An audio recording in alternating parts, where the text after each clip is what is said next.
Hi, and welcome to Your Gov Non-Part, Political Science and Government for Everyone. I'm your host, Paul Campbell, and today we're going to talk about Puerto Rico statehood. This has been a highly controversial issue for a long time, and it comes up about every 10 years or so. On November 6th of this year, the United States held its general elections, where we elected our president and vice president, a third of our Senate, and all of our House of Representatives. Many of the states also held elections for individual representatives to their legislatures, and we held referendums, which are a form of pure democracy where a issue is voted on directly by the people rather than by a legislative body. Now, we haven't covered referendums yet. We will in a future video. But I want to make it clear that there are two types of referendums. There are binding referendums and there are non-binding referendums. A referendum is a statement by the populace, by the electorate, that this is what we want you, our government, to do. A binding referendum says, this is what you shall do. Overturn this law, add this constitutional amendment to a state constitution, remove this person from office, yada yada. These are statements that you will do this. A non-binding referendum is a statement by the electorate of, this is our desires, this is our wish as a general populace, this is what we wish you to pursue. On November 6th, in the territories, and the United States has quite a number of territories, two of which are Commonwealth forms of territories, which mean they are relatively self-governing.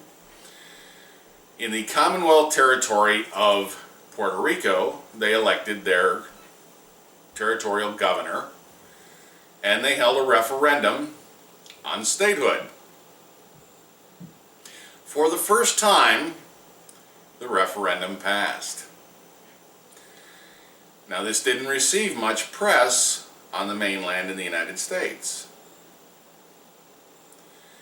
However, and what press it did receive has been argumentative. It has been contradictory as to whether the numbers were correct or the statement of the people was really properly reflected.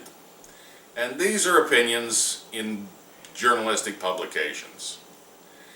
I am a journalist, obviously, as well as a teacher, and so I have to chastise my colleagues somewhat.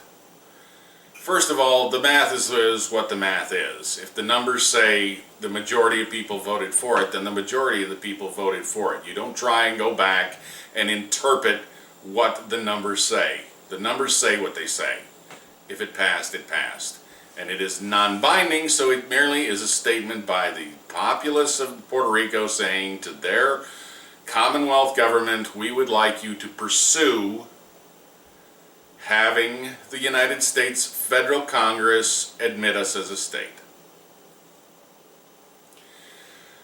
The gross, egregious error that many journalists made was, while they did point out that the reason this might not happen was because the federal United States Congress might have reason to politicize passing a bill to make them a state, which would be, of course, morally and ethically wrong.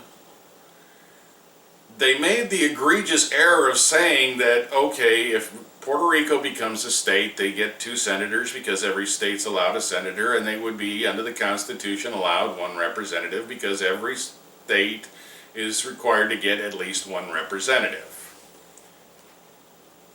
And that part is true.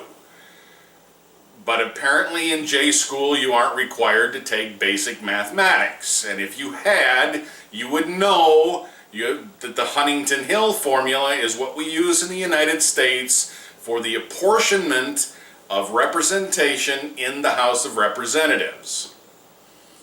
Yes, it's a little mathematically complicated, I'm sorry. And people are afraid of math, I don't know why. If you take the population of Puerto Rico, which is nearly 3.8 million people, it is approximately equal to that of the state of Oregon. It's larger than the state of Iowa. If you add this into the current population of the United States, the population of the United States then becomes bigger, because now we have a 51st state that is part of the population of the United States. You run through the mathematics of the Huntington-Hill formula, and what you come up with is 5 members of the House of Representatives are now from Puerto Rico, not 1. This is a mathematical fact. If anyone out there thinks I am wrong or I am lying, I encourage you, please go do the mathematics and challenge me. Those 5 representatives would have to come from somewhere else, because it's still going to be 435 members in the House of Representatives. Yes, the number of senators would increase from 100 to 102, but the number of representatives would remain at 435. So the 5 would come from other states. They would lose some districts.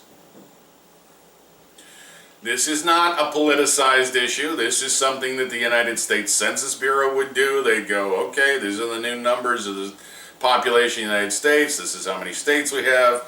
Yada yada. They'd run it through the Huntington-Hill formula and go, okay, this is the allocation, the apportionment of representatives for each of the 51 states. And that would come out to be 5 for Puerto Rico.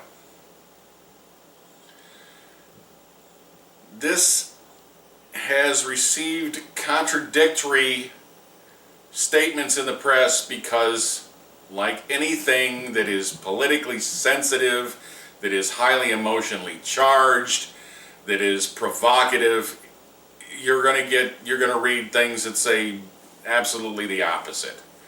That the people of Puerto Rico want this and aren't being allowed it, that the people of Puerto Rico don't want this and are having it forced on them. You're going to read conflicting reports.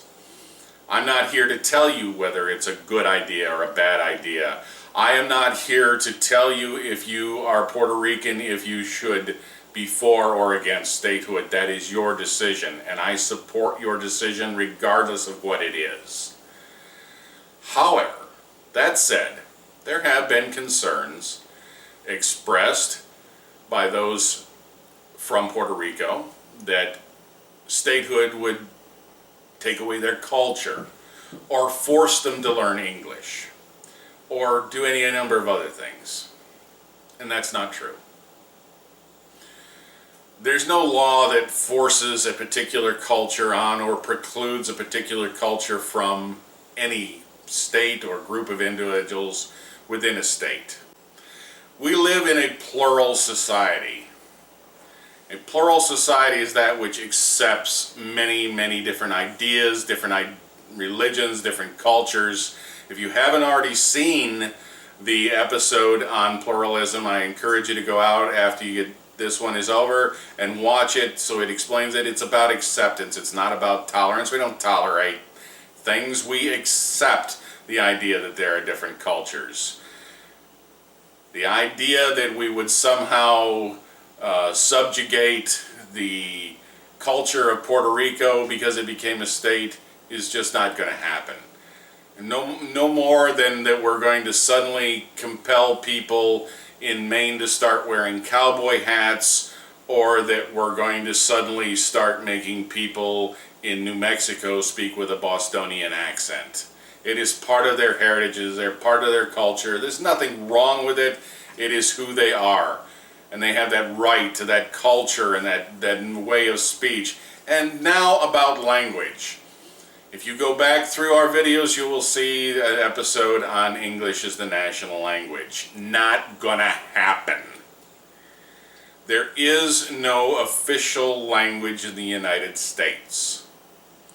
The federal government has allowed that to be turned over to the states individually, and only about half of those states have actually exercised that right to say that this is the official language of the state. And some of those states have one, some have two, some as many as three official languages. And those official languages, it means, is the official language of government. In other words, the laws of government will be written in this language or these languages, and even that is, pardon me, a crock.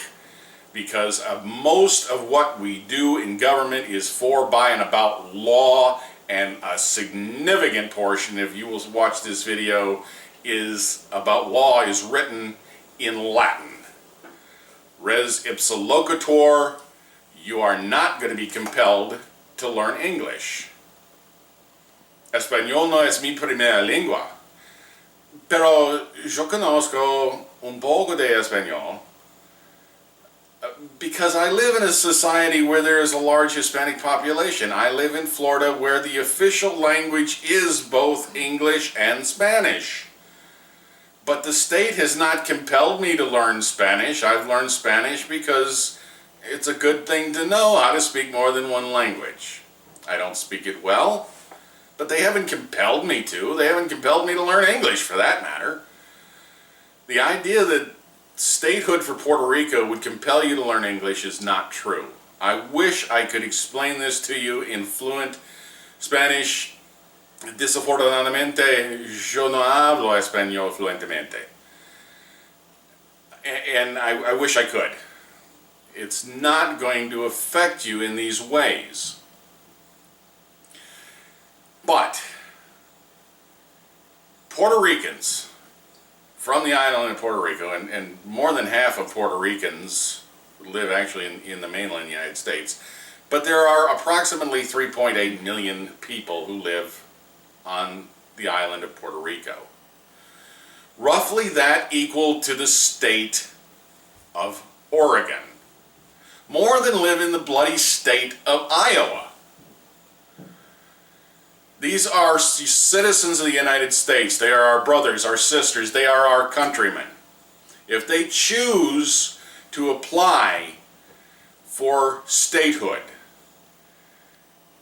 and the Congress were trying to politicize that and deny them that because of political reasons, because one party or the other felt they were somehow going to lose some power of their party, that is morally and ethically wrong.